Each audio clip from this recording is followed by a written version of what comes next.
And Clown World tries to deny that, along with basic, science, DNA, genetics, sex. I mean, everything about Clown World isn't just evil, it's stupid.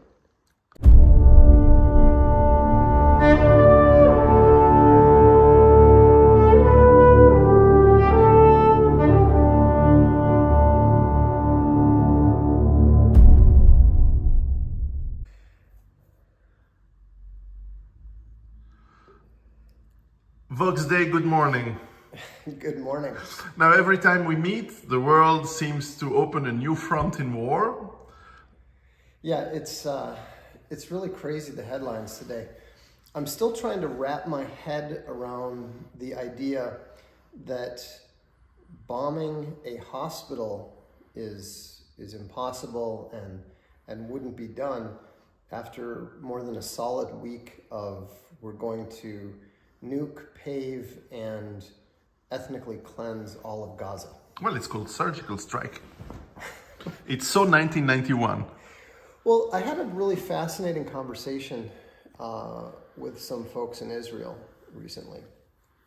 You know how it is. You got friends there, you check in on them and all that sort of thing. And, and also, before we get into the details, there's good people on both sides of the conflict, just like there usually are. So all the dehumanization and that sort of thing is... Except Germans. The Germans have always been a kind and understanding people. Not very patient.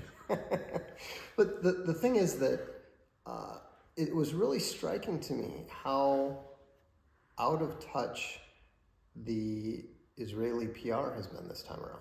I mean, usually they're good. They're very good, and the fact that it can be magnified throughout the U.S. and European media, tends to give them a very powerful I've always microphone. wondered how they do that. But what's been fascinating this time is that the PR has been really out of touch and really off base. And I was talking to a friend of mine about that, and he observed that Israel has the same problem that the U.S. does, which is that everybody who's in a decision-making position is very old. If you look at the Pelosi, who just stepped down, Biden, McConnell, a lot of the U.S. politicians, they're actually pre-baby boomers. That's how old they are. And so apparently Israel is suffering much the same problem in that its decision makers are not only old, but they have a conceptual model that's essentially based in the 1980s and is fundamentally focused on a American Christian baby boomer Cold War perspective. Yes. And that's totally irrelevant to anybody who's a millennial, who's a Generation Z. Obviously, our generation, the Generation X generation, tends to be fundamentally skeptical of everything anyhow. But it's really been remarkable to not only see the way that the world media, not the world media, but the Western media has gone on the usual drumbeat about terrorism and Holocaust and all this conventional stuff that we've been hearing for 40 years, 30 years. So it seems there is a disconnect from the media and the politicians who seem to have a very, I don't know why, strong emotional attachment to what happened in Israel 2 weeks ago. And at the same time, not understanding that somehow Europe has been filled with over 40 million Muslims over the last 20 years, and probably 10 million in the US as well. Yeah, the whole Kalergi plan of let's dilute the European nations and let's dilute the white race, and that will make them less powerful and therefore more malleable, appears to be backfiring very, very badly. And, you know, it wouldn't be the first time that a regional or even world power has very badly miscalculated about how it can best prosper from the misfortunes of its enemies. You know, it's been really fascinating to see how the demographic changes in the West have weakened the West, but not necessarily in the ways that benefit the people that wanted to do it. Whether you're talking about Israel, whether you're talking about the World Economic Forum, whether you're talking about the IMF, all of these organizations are finding that what they consider to be the second and the third world is not quite as malleable, actually not anywhere nearly as malleable and not anywhere nearly as easily controlled as they once believed. You know, China is probably the best example. You know, China was used and abused very badly by foreigners for over a century. You know, the Chinese themselves refer to it as the century of humiliation. Mm-hmm. And then, of course, you know, they went through the horrors of the Great Leap Forward and you know, all the Mao regime and that sort of thing. But they've come out of that now. And, you know, there was a time when China was the most advanced civilization and the greatest world power. Yes. And, I mean, even Napoleon warned about waking the sleeping dragon. Well, the dragon's awake. Yeah. And the dragon is not amenable to any of the sort of, whether you call it social pressure, propaganda, collective guilt, whatever. They're not interested in, you know, being blamed for something that medieval Europeans supposedly did 700 years ago. Now, a month ago, I noticed and I published this on my Patreon, I noticed, because I track this about every 2 weeks, where are the carriers of the United States Navy? Mm-hmm. And a month ago, all the carrier bar one were at harbor. And this is very uncommon. They usually have at least 3 or 4 out of 12 or 13 or 14, depending on the time, at sea, to be able to project power at any moment, basically across the world. And a month ago, all of them, except the one which was in Trieste, in Italy, the one that is currently off Cyprus, were at port. And this was quite unusual. And I was telling, something is cooking, something is being prepared, because this is not, so they're resting, refilling, making sure every crew is rested. So usually you do that before you do a war. And last time we spoke, we mentioned that the probable second front of the World War III that we're in might be in Asia. We were wrong, but hey, we don't know the things. It seems the second front has been opened now in the Middle East. It looks that way. I will point out that we were talking about the possibility of Possibility, of course. But I had, even before that, I had openly discussed on my blog, and you can look it up, the possibility that the second front would be in the Middle East, simply because it made sense for the BRICS alliance, or whatever you want to call it, the free sovereign nations, or the Sino-Russian alliance, whatever. It made tremendous sense for it to be in the Middle East simply because Iran is there. Yes. And it's possible for, number one, it's possible for both the Chinese and the Russians to force multiply very, very easily because of all the Middle Eastern manpower. Secondly, they already have an active, although small, Russian presence in Syria. Third, China has a big port in Israel. They took over the primary ports, I think, in Haifa. Yep. And then fourth, and probably most important, Israel is the one place in the world where the U.S. cannot possibly just ignore it. You know, with the number of dual citizens in the U.S. Congress and in the Biden administration and that sort of thing, they can't leave it alone. We've seen how Ukraine has been completely dropped from the news, and like a vulgar Afghanistan. exactly. I mean, they dropped Afghanistan for Ukraine, and now they appear to be dropping Ukraine for Israel, and it's necessary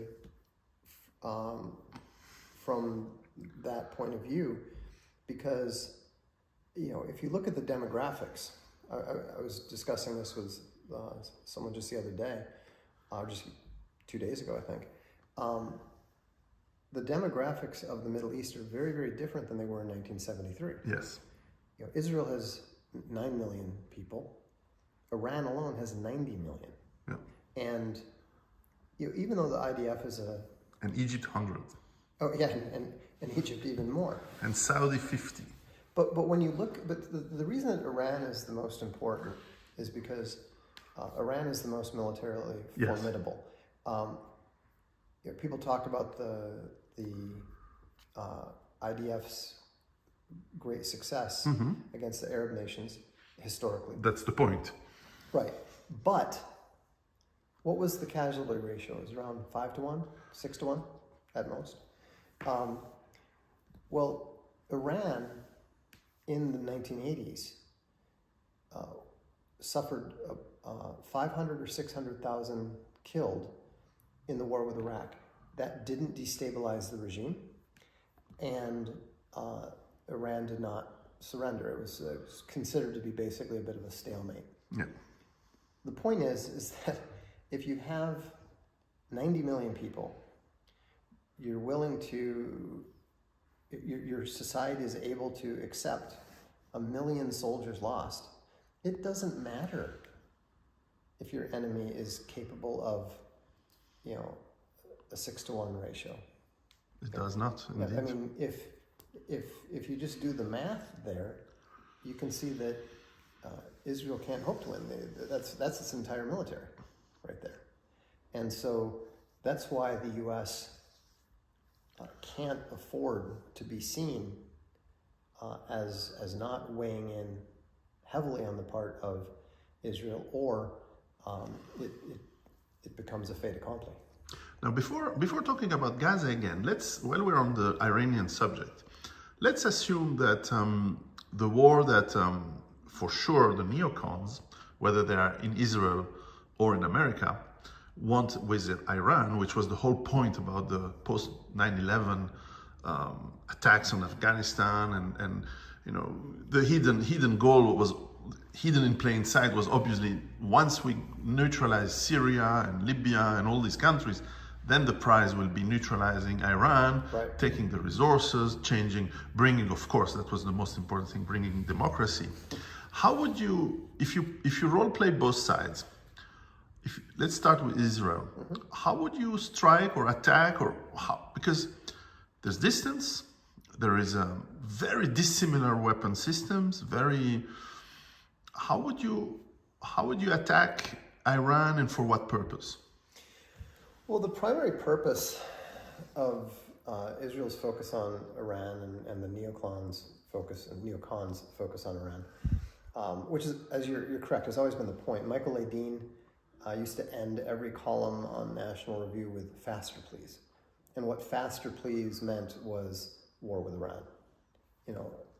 Nobody, I doubt anyone our age has forgotten John McCain singing "Bomb, Bomb Iran" to the tune of the Beach Boys. Yeah. What a moron. It's been on the list for a long time, probably 30 years now.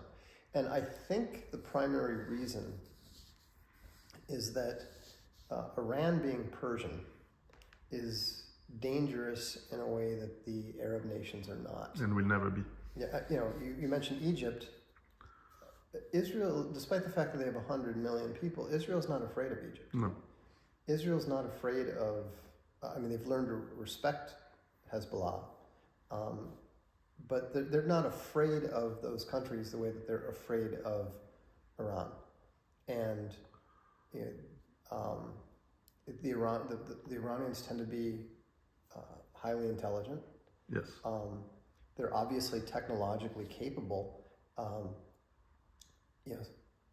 they've successfully imitated some of the Israeli drones. They've created pretty serious manufacturing processes. So they're literally selling. I think they've already sold 4,000 Yes. Shahed 136s to Russia, and they're planning to deliver another 6,000 next year. Yes.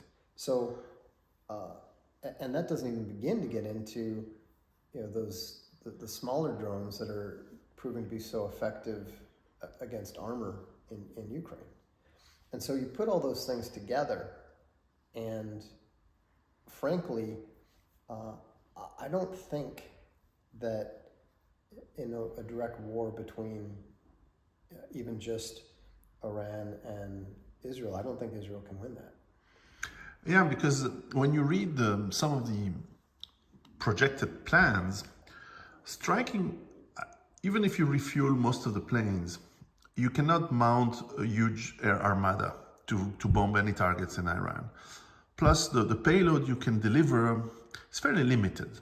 So you would need to either be very focused, but that would mean a real war.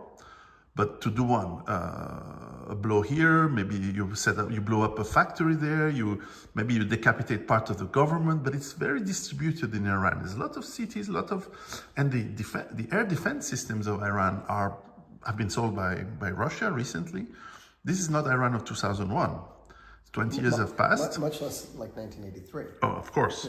People still, but like we said, the Israeli military and intelligence establishment is still locked in the 1980s. Yeah. They're still thinking, well, we can send some F-16s and bomb them.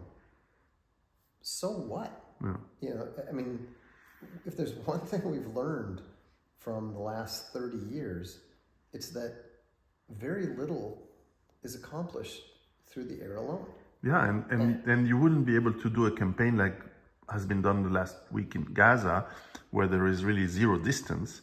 This is thousands of 1,000 miles.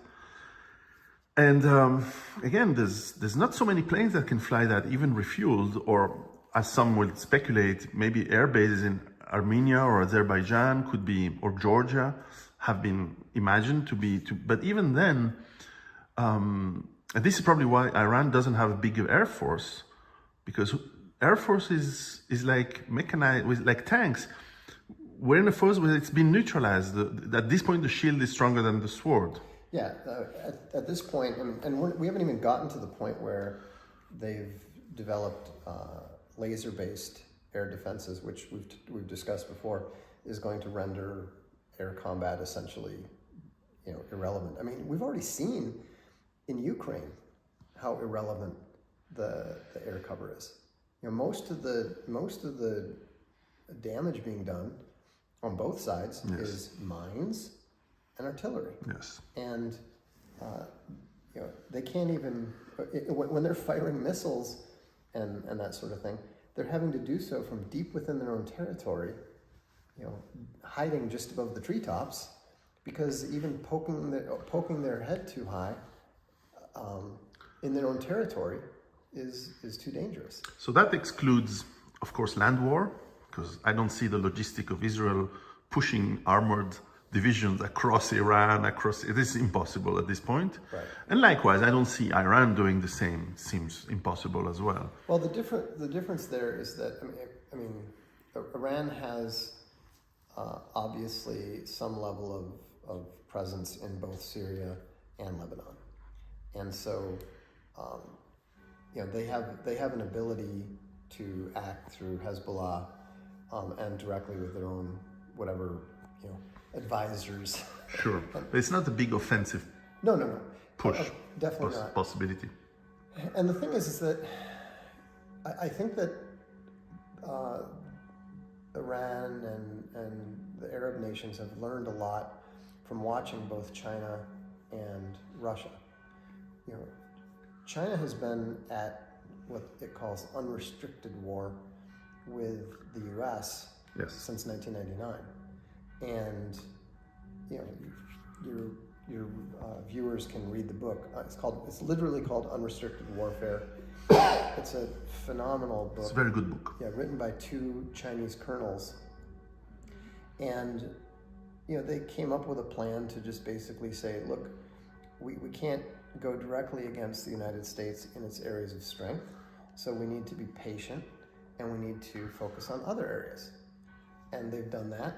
In the same way, the Russians have just been patiently attriting the Ukrainian military forces, the Ukrainian economy, to the point that when Ukraine falls, it's probably going to be very, very rapid. Yes.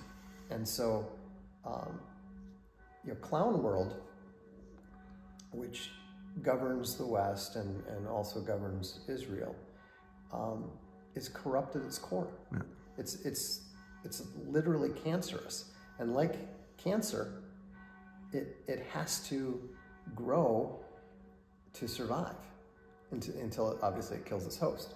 So I think that a lot of people outside of Clown World have understood all we need to do is keep it out. All we need to do is not let it infect and start metastasizing in our societies, and the West is going to collapse of this fatal societal convergence in time. The option of carrier strikes groups plus other air assets to attack Iran from the U.S. I mean, U.S. base. I mean, could be easily started by any false flag. I mean, we've been now used to these kind of things. I'm not saying the Hamas attack is a false flag. I think your definition of a green flag is very astute. However, what if the Air Force of the United States and the naval assets are involved and attack Iran? Again, what could they achieve? I have no idea, other than maybe if there are some uranium processing plants that are going into full nuclear production. That's the kind of thing that could theoretically be accomplished. I don't really see anything else because, again, the architects of air war, it was an Italian back in the 1920s who was the original architect of air war. And, he was correct in foreseeing, the mass bombing of civilian populations and stuff. But we have never, in the entire history of air war. Roger, what was his name again? I don't remember. He had the French patronym. It's probably from Piemonte. Yeah. But I hear very clever people come from there. I don't know. They make Nutella. It's because of Nutella. But the thing is that they've never been correct. No nation has ever surrendered just because it was bombed. Even the whole. Even Japan. Even Japan. I mean, they were trying to surrender 6 months before. They surrendered because they were scared by the Soviet invasion of Manchuria. No, but they had already. Yeah, they had decided. They had tried to surrender 6 months before. Yeah. The U.S. just didn't want to do it until they got the chance to test their new weapons, and then they were incentivized to accept the surrender because it was the U.S. that was afraid of the Soviet involvement. As well, yes. But more than Japan. But it's just amazing how the official history is so inverted. It's anyhow. That's an aside. But it's easy to understand how history can become so twisted and inverted and contorted when we literally can't even figure out for sure who bombed the hospital yesterday. It's probably Putin. I mean, it could be the U.S. Medvedev came right out and said that he thinks it was the U.S.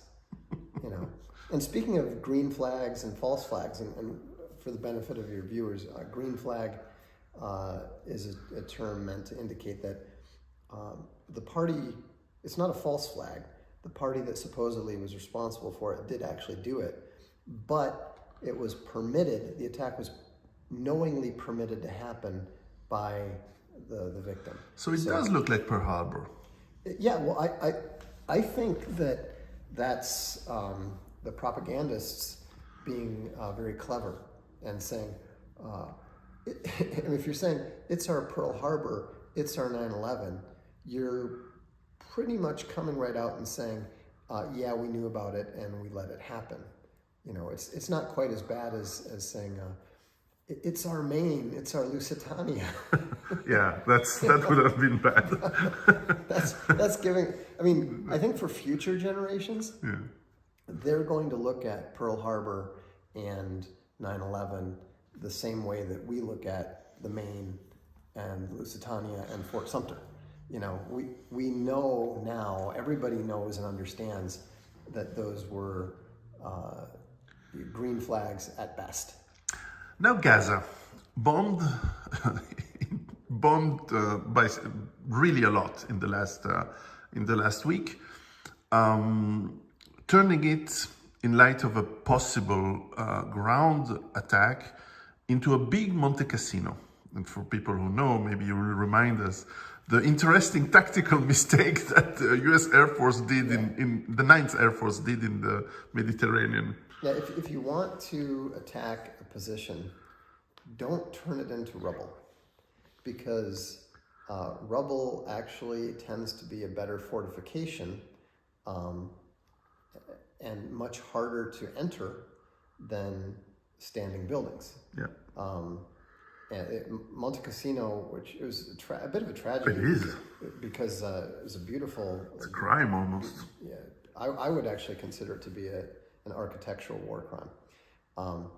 But you know, it was this beautiful old monastery. It was being defended by Germans. In fact, they were not in at all. What's that? They were not in the monastery at all. Germans had they were prohibited to enter the monastery by the German command. Yeah. So anyhow, instead of sending in the troops to storm the area, first they flattened the monastery with bombs and artillery. And then the Germans used it. And then the Germans used it to great advantage, and it was you know, one of the bloodier battles in Italy. And now, you know, Gaza is being bombed and a lot of buildings are destroyed, but that is not going to make the taking of any of that territory any easier. You know, if you look at how long it took the Chechens and Wagner to take Bakhmut. Bakhmut is tiny compared to Gaza. It's tiny and has way fewer fighters. Yes. And also, that's why I don't believe that there is going to be a ground offensive. I began to suspect that there wouldn't be the moment that the New York Times claimed that the ground invasion had been delayed because of weather. Yeah, that's in October. Well, not only that, I mean, not only have we been having a beautiful fall here in Europe, but I went and checked the weather reports. Mm-hmm. And both the previous days and the immediate forecast were for basically like 70 and sunny. Yeah, besides the Israeli ground forces, I trained to fight in the winter as well as in the rain. So yeah, okay, that's a moot point. It was just total nonsense, and now that we're seeing, you know, the Israeli government backing away from taking credit for destroying a hospital, I mean, how do you balance the threats to ethnically cleanse 2 million people and take the entire land? And you know, there have even been people, especially you know, idiots like Ben Shapiro and, of course, and Mark Levine, talking about using nukes. They have a dog in the fight, it seems, and they're cowards. Right, but they do. But then they want to turn around and say, yeah, we're going to nuke 2 million people, but we wouldn't bomb a hospital. And the other thing that's crazy about it is, when has any rocket launched by Hamas or anybody else out of Gaza completely destroyed a building and killed 500 people. I mean, if you're firing thousands of rockets and none of them has managed to hurt more than about a maximum of 10 people. That's 1,000 pounds bomb. But even when it's aimed properly, hits its target and doesn't have 1/50th the effects of a similar rocket that was misfired. I mean, No, I don't think that their PR staff is doing their best work. I'll be doing the shaitan's advocate in this case. We also thought that it was completely an imbecile decision to launch an offensive in Ukraine against prepared position in a place you pinpointed and told everyone a month before. So to leave enough time for the reserves and the defenses to be ready. 100,000 deaths later, no one is daring to say that whoever made that strategic decision is a moron, is a retard. I mean, frankly, unless the point was to kill Ukrainian people because they don't care. The thing that's so difficult to, the reason it's so difficult to make sense of Ukraine, of the Hamas attacks, of what's going on with Gaza, is that there are such bad actors involved. Clown World, we know from the whole COVID vaccine nonsense that Clown World is perfectly happy to slaughter its own inhabitants. And so, you can't put it, I'm not saying it's the case, but you cannot rule out the possibility that the foreign government of Ukraine wants to kill Ukrainian soldiers. You can't rule out the possibility that the Netanyahu government is cynically willing to trade a few hundred Israeli lives. Or thousands in this case, because... in the case if it goes in. They might be willing to do that. And then, of course, just to complicate things, it could be that the Netanyahu government was not involved in it, but there were anti-Netanyahu elements within the Israeli government that did it specifically to get Netanyahu out of power. I mean, there's so many possibilities, so many variables. Yes. I think for people who may not understand us or don't want to understand us, any critic is technical and it's not anti-Jewish at all. It has nothing to do with that. I just want to make it clear. Especially in what you just said is very important, because we have been used, because we know Jewish history and Israeli history, the care for life of Jewish and Israeli life has been very high in priority for governments in the 1950s and 60s and 70s. Witness to that, the effort they took to take hostages, to free hostages like in Entebbe, which was a very costly and expensive... And it was Benjamin Netanyahu's brother Jonathan, who died. Who led the attack and died. So something has changed in a country that is supposed to take care of Jewish lives, and especially Israeli lives, at the highest point, to end up, for whatever experiment has happened in the last few years, with the highest mortality ever in its history, among old people, among young people, with the lowest birth rate ever in its history, because, I don't know, something strange must have happened to young women in Israel, where there's a lot of how do you say in English? Miscarriages. This is the highest level of miscarriages ever for the last year, and no one knows. It's such a mystery. I mean, it's not like they all happen to get injected with the same sort of foreign substance unnecessarily. Maybe it's climate change that makes that. But certainly, without the fun part, but the cynical, ironic element, it is very sad, because it is a tragic. There has been parts of the Jewish history which are very tragic, and really understandably so.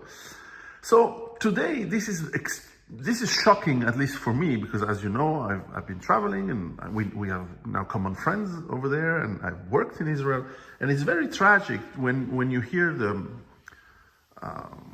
this kind of cynical calculations that are very probable in the current government. And indeed, to go back to Gaza, a land invasion, even if it's only part of Gaza, and even if the end game is the gas fields that are offshore, I don't want to be myself too much cynical on that, but we know that attacking, especially rubble, but attacking constructed area is a very costly thing.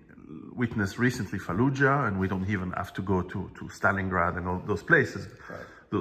Or Caen, which was leveled by Americans in 1944 to enable the British advance, which obviously was a disaster because leveling a place makes it easier to defend, as you said. So the casualty in a country that is reluctant to have casualties could be very high and makes it, as you said, unlikely that this would be carried through. I think the big concern right now is the possibility of some sort of American false flag.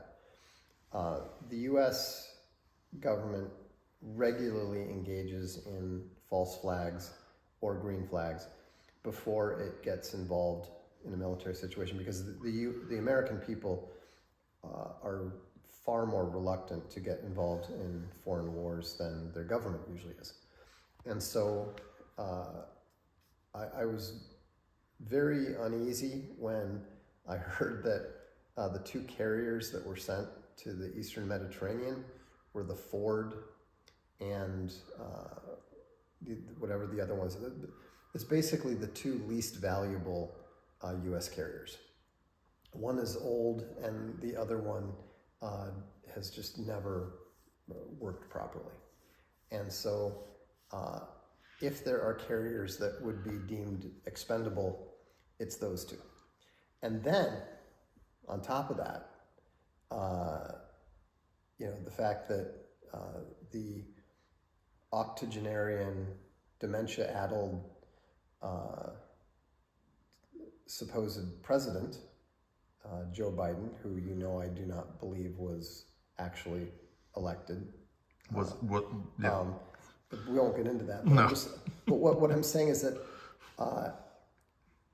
Biden is far more easily spared, shall we say, than a carrier. And I mean, the Democratic Party would absolutely love to be able to run anyone but him against Trump. Could you imagine an Iranian killer shooting or bombing Biden while he's in Israel? Oh, I put up a post yesterday, a very. I don't wish for that. I'm just saying for those who listen to us. No, I put up a very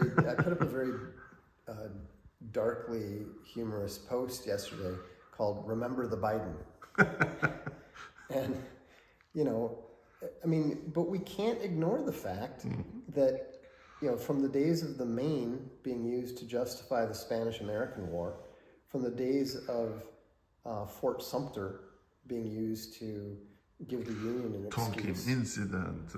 Yeah, I mean, the Gulf of Tonkin incident was, do you know that there were two? There were two Gulf of Tonkin incidents. Oh, I didn't know this. 2 days apart. On August 2nd. So one was the Vietnamese ships? Yeah, well, they were both supposedly US, but one was the USS Maddox, and the other one was I think the USS Monroe or something.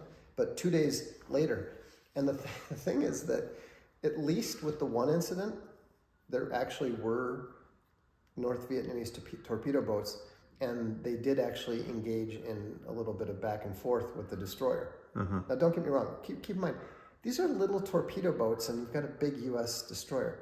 Okay, one guess who's taking the first shots there, right? And then in the other case, I think it was the Monroe, 2 days later, there weren't even any other boats.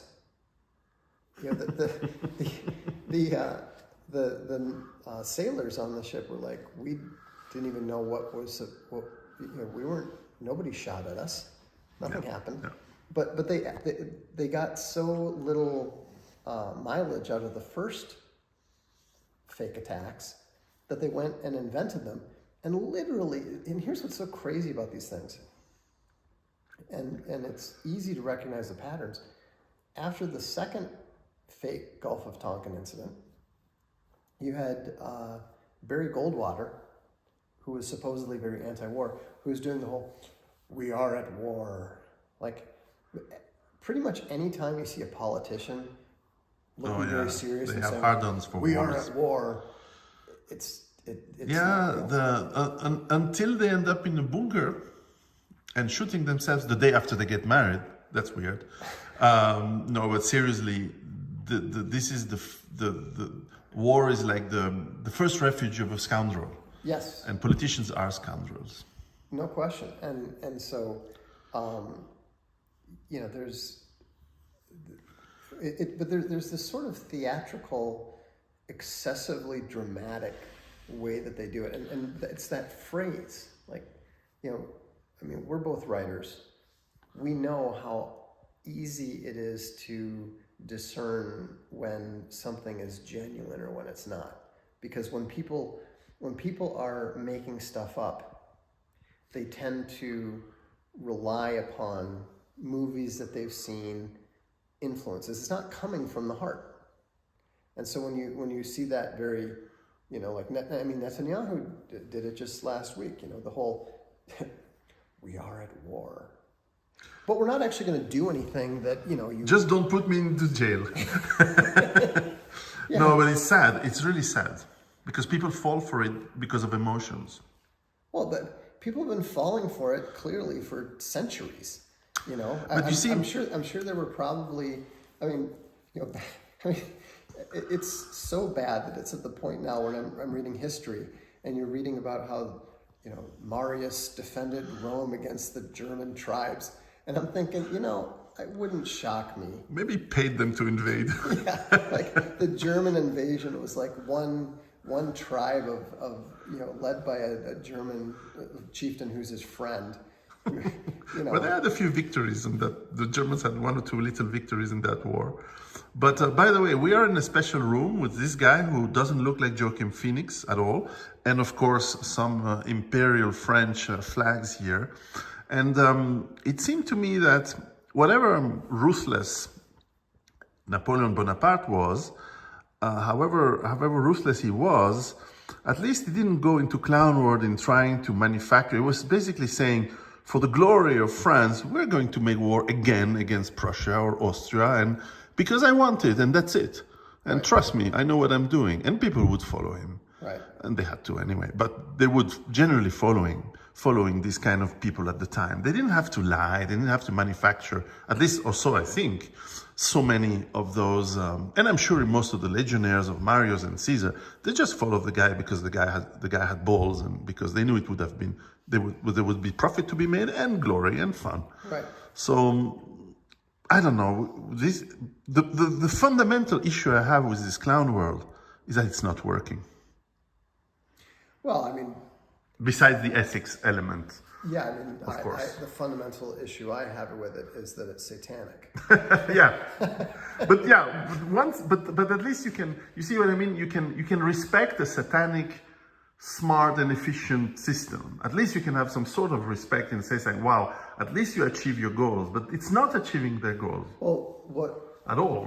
What we often say in our little community about clown world is, I expected it to be evil. I didn't realize that it was going to be fake, gay, and stupid. It's, you just, the nonsense, the whole, like, I am a little girl. You're like, no, you're not. The level of inversion of everything that is good and beautiful and true. But it's not just the inversion of what's good and beautiful and true. It's like the inversion of just basic reality. And clown world tries to deny that, along with basic, science, DNA, genetics, sex. Everything about clown world isn't just evil, it's stupid. And it shouldn't surprise us that its servants would be behaving in ways that just don't make any sense at all to anyone who has a grasp on reality. It reminds me of some classroom mates that I had a long time ago, which were so dumb and stupid, but destructive. They were trying to destroy the peace in the class when we were trying to learn, and everyone in the class eventually kicked their butt. Even the girl, everyone was against them after a while. And they had to be expelled from the school because all the other kids were beating on them because they prevented us to learn, which was quite odd if you think about it. But we were all European, of course. And the question then is, to conclude, what do we do? Well, ironically, what we end up doing is, and what's going to happen, is what Israel wants to do with the Palestinians. The difference is the Palestinians belong in Palestine. The mass immigration. You showed me some books of early 20th century. Yeah, it literally says peoples of the world, and Palestine is specifically one of them mentioned directly on the cover. So all that stuff about there is no Palestinian people, total, again, another. No, it's very disingenuous. Yeah. And counterproductive. But what we've seen, for example, we've just seen in Europe, Eastern Europe, granted, in Armenia, 120,000 residents of Nagorno-Karabakh are, I think 75,000 as of 2 weeks ago had already moved back to Armenia. And I think we're going to see the same thing happening in parts of the US and in most of Europe, because, just in Brussels, you can't have a situation where in Brussels, Swedish tourists are being murdered by a guy who's called La Suède.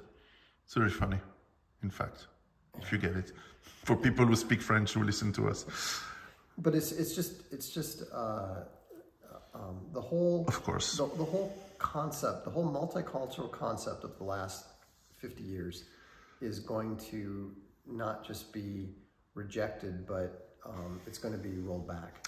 De Gaulle mentioned this 60 years ago as oil and vinegar don't mix. Yeah, they don't mix, they don't combine, and the more the more of both that you have, the less compatible it is. And so hopefully these things can be managed in as peaceful, humane a manner as possible. For example, what's been happening in Azerbaijan is actually quite possibly a model for how it can be done well. Yeah. But I'm afraid that what's being attempted or appears to be attempted in Gaza, that's not the way to do it. No. And we have to remind that history is full of this.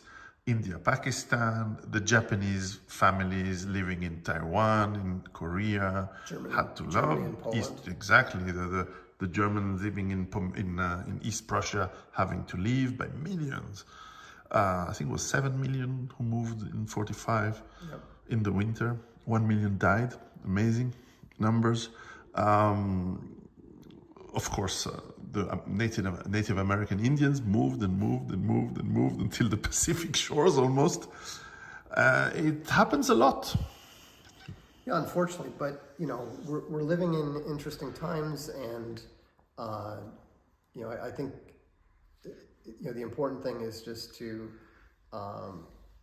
understand that we are living in interesting times, and this is it's good to be aware and ready and prepared for any sort of craziness, at least until Clown World collapses of its own weight.